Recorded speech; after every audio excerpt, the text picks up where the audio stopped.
I think it was a good day in the court. There were a lot of great questions by all the justices. And I think the theme that came out was what we emphasize in our briefs, and that is if the government is going to open up some sort of a neutral benefit program, then it can't discriminate against religious organizations simply because of their religious status. And the church here was not seeking anything preferable or favorable treatment, it was seeking equal treatment here. And you could tell that the state had a difficult time, I think, defending that principle. And I think that principle is important because we want to make sure that there's equal treatment. Someone's religious faith or lack thereof shouldn't matter when you're approaching the government. Your status should be completely irrelevant when you approach the government for a neutral benefit. It shouldn't matter whether you're religious or whether you're not religious. Shouldn't matter your gender, shouldn't matter your race. The government should be religion blind just like it's race blind. But when it sets up these programs where everyone can be included, and in fact Trinity here not only surpassed all the criteria, but it did better than almost every group except for 4, but yet was solely removed from the program because of their religious status, we could tell that's a violation of the free exercise clause. And I think the court here recognized that. I think there were justices from all ideological perspectives that had a problem with the state's position, where the state basically said, solely because of who you are, solely because of your status, that has no bearing or relevance to the program, we're going to exclude you from an otherwise neutral program where you satisfied all the criteria. You know, you got asked a number of questions about the limiting principle. So what is the limiting principle in this, or is there one? Sure. The limiting principle, well, there's several limiting principles. Number one, you always have the Establishment Clause. So if there's an actual violation of the Establishment Clause, it's a limiting principle. But the principle here is that when you have a neutral government benefit program, and it's opened up for secular uses, that when you discriminate against religious status, it violates the free exercise clause. So that principle is exactly what this case stands for, because it's not relevant to the program who you are. And don't forget, the denial here was because who the organization was. So when you approach the government, why should it matter who you are? Why should it matter if you're a person of faith or not? And I think that's the answer to the question. So why would it not be then that schools would, private religious schools would say we want state money for English or for history or for algebra or... Sure, and those cases wouldn't matter. It's already come to the court and they've approved those. So the question is are you funding religious activities, are you funding secular activities? So the court has approved for decades now textbooks, busing, all types of benefits. So the question is not who it's going to, because it's allowed these benefits to go to religious schools and schools run by churches or religious organizations because the money was going to a neutral secular use. That's the exact problem here. When you're talking about kids playing on a playground, what's the difference if you happen to be on a playground next door run by a secular organization, or you switch over and go to Trinity? Is it okay if those kids get hurt just because they choose to attend or play out a religious organization? And the answer is no. When the government's engaging in safety benefit programs, it should want all kids to be safe. It shouldn't matter what their status is. It shouldn't matter where they decide to attend school. And I think that's a principle here that the state violated. So in the Lutheran Church, teachers are ministers. So if you're teaching math or science or algebra or whatever, it doesn't matter, or it does matter? Well, then we're going back to religious status. It doesn't matter what your religion happens to be or not happens to be. And don't forget, we're at a preschool here. And so what we're talking about is going on the playground and going on the swings and the monkey bars and falling and all those types of things. And so why should it matter what your religious status is? Why should it matter what your teachers are, what their faith is, or their lack of faith is? And I think that's the point. It's completely irrelevant to the program.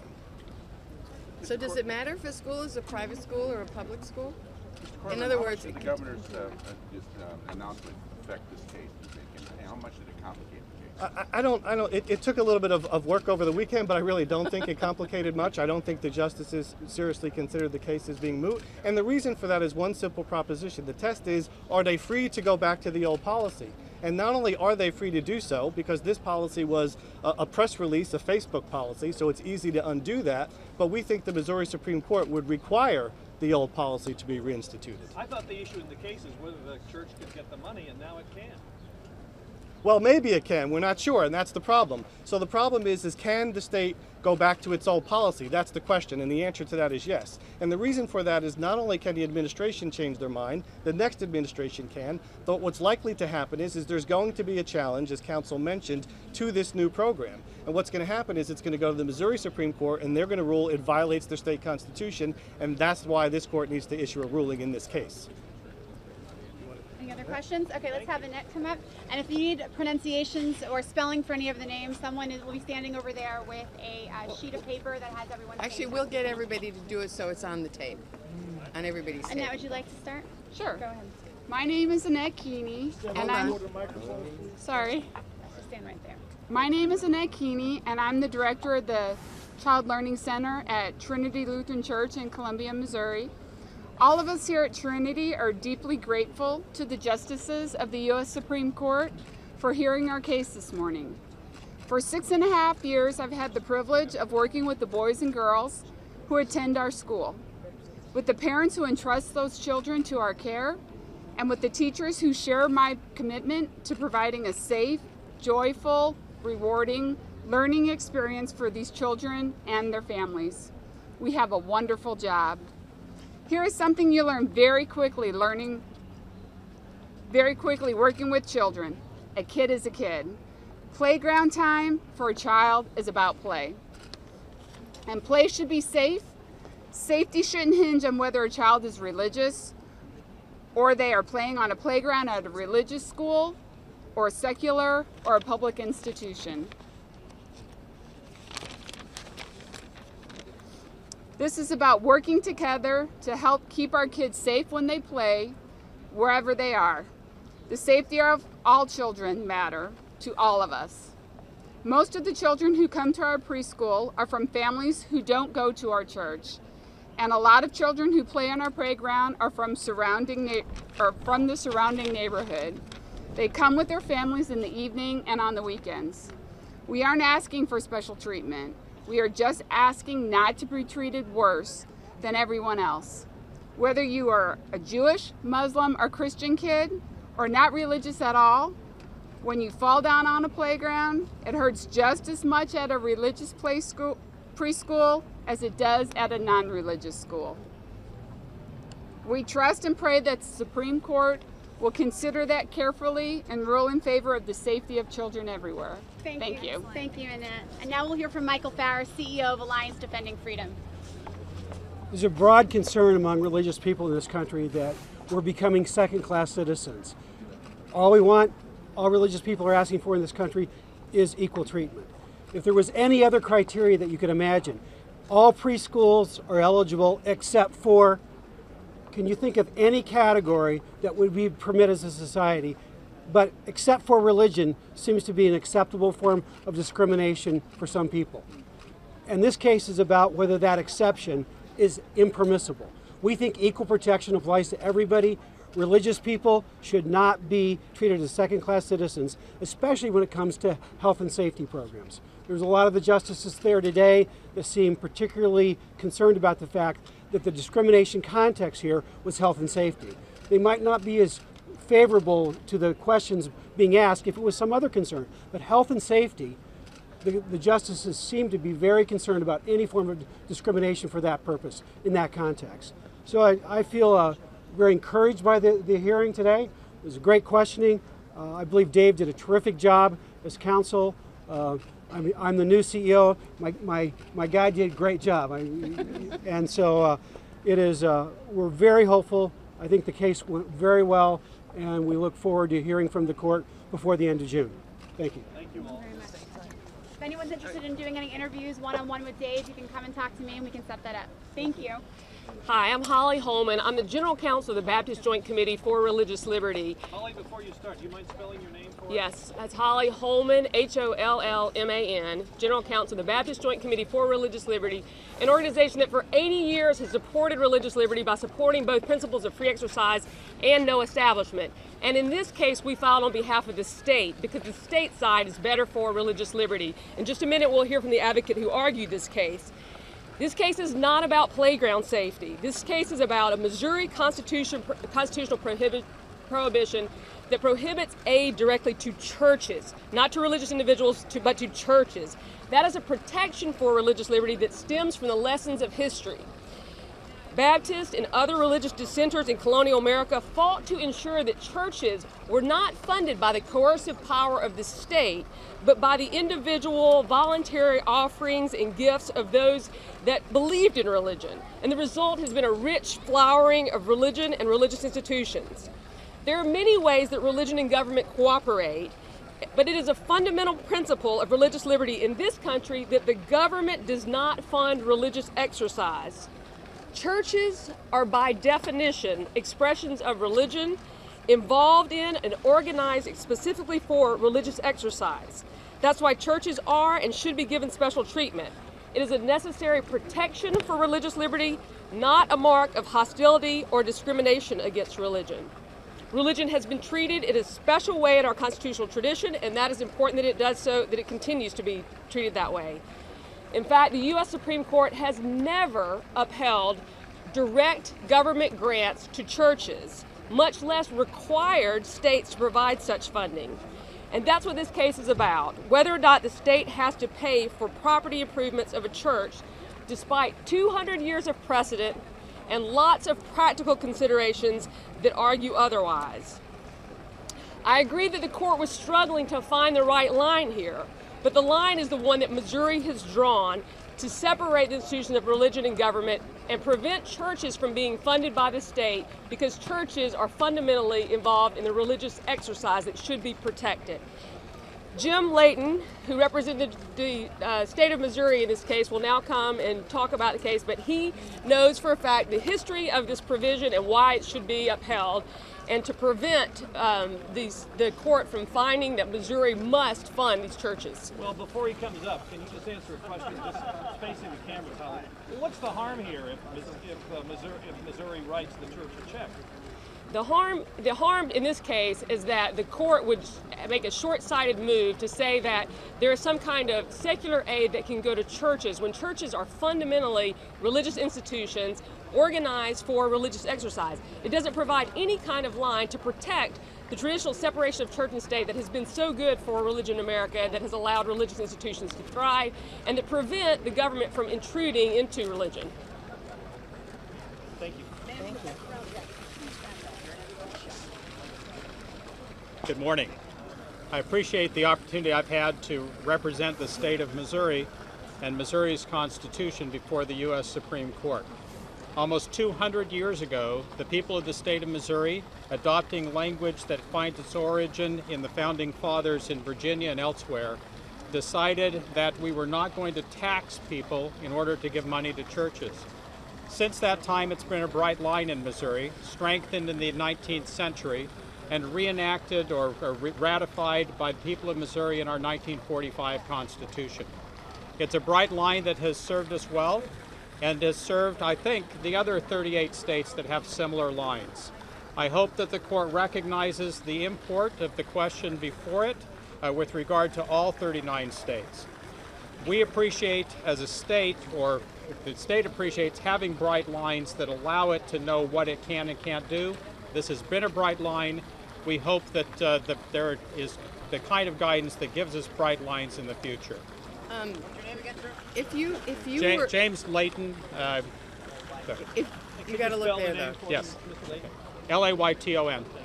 If the position that you advocated does not prevail, Yes. does that mean, in your view, that religious schools, the line between religious and public schools would be blurred in terms of state funding for lots of purposes? Well, that is a possibility. However, in this particular instance, what happens if the position does not prevail is the matter goes back to Missouri, and if a grant is issued to a church, there will still be a challenge under the Missouri Constitution, and it may well be that then the program simply ends, because under the Missouri Constitution, it may be impossible to have the program if it has to include giving grants to churches.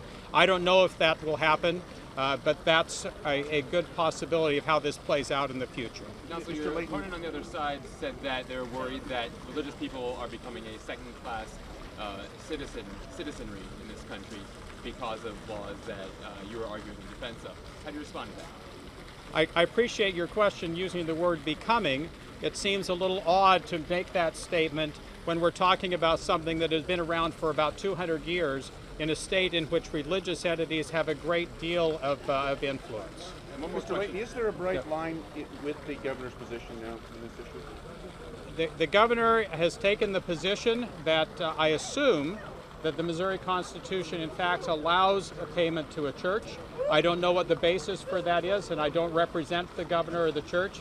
As some of you know, I actually left the Solicitor General position in the state and was asked to return as private counsel. I do not know what the basis for the governor's decision is. But how hard was it to argue the case under those circumstances? It complicated it measurably. Thank you very much. Thank you. I'm Barry Lynn, the Executive Director of Americans United for Separation of Church and State. It's a spelling test. It's Barry. a Barrylynn. Thank you, Pete. One of the things that should not have occurred today is this argument, because there was not a controversy on one critical and essential element. And that is, since the church did not ask for any retroactive relief, it didn't ask for damages, it only asked to be included in the future in this grant program, that was given to them by the new governor of Missouri just last week. There is no controversy left on that crucial point. And today we heard a lot of speculation, we heard a lot of examples and hypotheticals. But this is not a court that is supposed to be deciding what might happen, who might file a lawsuit sometime in the future. The facts remain the facts. The other problem with this argument today, I think, was, is this the promotion of religion? Obviously, this is the promotion of religion. You heard people from the church school talking about it just a few minutes ago.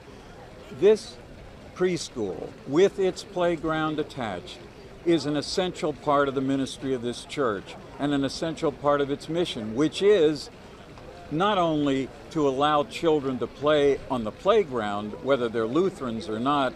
The essential purpose of this church and its ministry in the preschool is to attract parents and their children to worship at that particular congregation.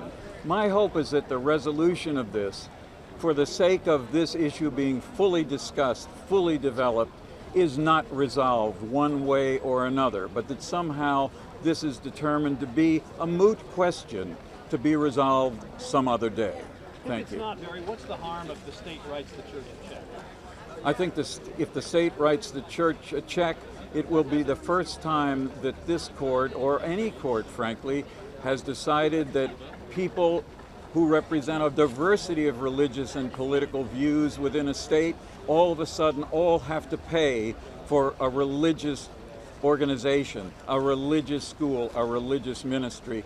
You know, frankly, I sometimes wonder, as a minister in the United Church of Christ myself, whether the justices fully understand that you cannot have it both ways. You can't say, look, I am a church and I deserve special treatment for some reason, some regulatory provisions, some tax provisions don't apply to me, but when it comes to getting money from the Treasury, from all the taxpayers, then we're just the same. You can't be different under some circumstances and the same under other circumstances, and frankly, I believe Trinity Lutheran and its lawyers want to have it both ways. Don't states give state money to religious organizations when they provide school vouchers or other ways of public education for students? One of the fictions developed in the school voucher case was just that there was a break. There was a third party, the parents, who were making independent decisions. In this case, as was discussed in the argument, this is about playground resurfacing, the refurbishing of church property. And in so doing, it is simply the check directly being written by the state directly to pay for this product. There's no fiction here that there's somebody in the middle who is benefiting more than others. So fiction we heard a lot of, speculation we heard a lot of, but we didn't get to the core question. Why is it that this case should become a vehicle for potentially overturning the state constitutions of 36 other states, all of whom with no religious animus, believe it's best for churches not to fight over dollars from Caesar's treasury, or for that matter, from the taxpayers themselves. Mr. Lynn, are you contemplating legal action on the governor's new position on this? I think we're only thinking about it. Nobody has ever, to my knowledge, said anything that they are planning to sue over this new policy. I think we want to see the disposition of this case, but I think to speculate on whether we or any of the other dozens of organizations that file lawsuits somehow will bring this up again is only a reason to postpone a decision. It's not a reason to justify, through speculation, resolving this case today. Meaning the court postponing a decision, correct? Thanks, Barry. Thank you. Thank you. Thank you.